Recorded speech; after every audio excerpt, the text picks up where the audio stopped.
Another curse item? Great, let's see what today is. A tiny washer machine? Cute, but what does it do?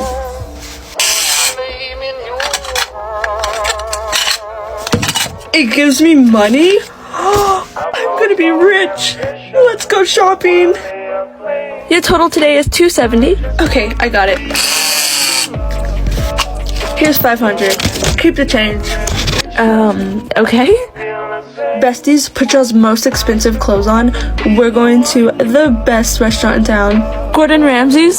Yes, I'm paying. This is nice. Here's your ticket, no rush. How much is it? $1,700. Okay, I got it right here.